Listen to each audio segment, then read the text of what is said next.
गांव के एक लड़के राहुल की है। राहुल का परिवार बहुत गरीब था, लेकिन उसके माता पिता ने उसे हमेशा अच्छा इंसान बनने की शिक्षा दी थी। राहुल के पास कोई विशेष संसाधन नहीं थे, लेकिन उसमें एक विशेष बात थी, उसकी इच्छा शक्ति। वह बचपन से ही पढ़ाई में तेज था, लेकिन गांव में पर्याप्त स्कूल और शिक्षकों की कमी थी। फिर भी उसने अपने सपनों को कभी नहीं छोड़ा। एक दिन गांव में एक बड़ा प्रतियोगिता हुआ, जिसमें एक छात्र को शहरी स्कूल में दाखिला मिलने का अवसर दिया गया।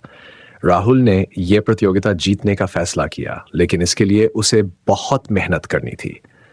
वह रोज अपने खेतों का काम करता और रात में केवल एक तेल की दीपक की रोशनी में पढ़ाई करता।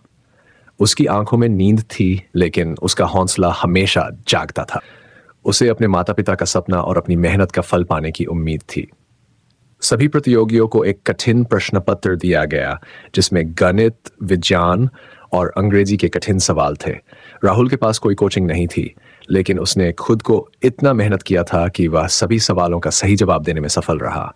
उसके सामने हर बार एक नई चुनौती थी, लेकिन उसने उसे चुनौती के रूप में स्वीकार किया।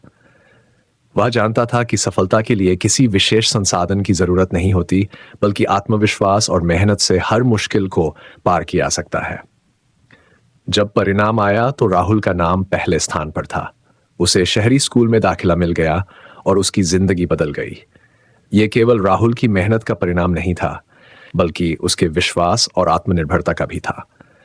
वह जानता था कि यदि आप अपने सपनों को सच्ची लगन और मेहनत से पूरा करने की ठान लें, तो कोई भी मुश्किल आपके रास्ते का रोड़ा नहीं बन सकती। राहुल की कहानी हमें यह सिखाती है कि हालात चाहे जैसे भी हों, यदि हमारे भीतर आत्मविश्वास और संघर्ष की भावना हो, तो हम किसी भी लक्ष्य को हासिल कर सकते हैं। सपना देखना आसान है, लेकिन उसे साकार करने के लिए हमें कठिनाइयों का सामना करना पड़ता है, और यही असली सफलता है।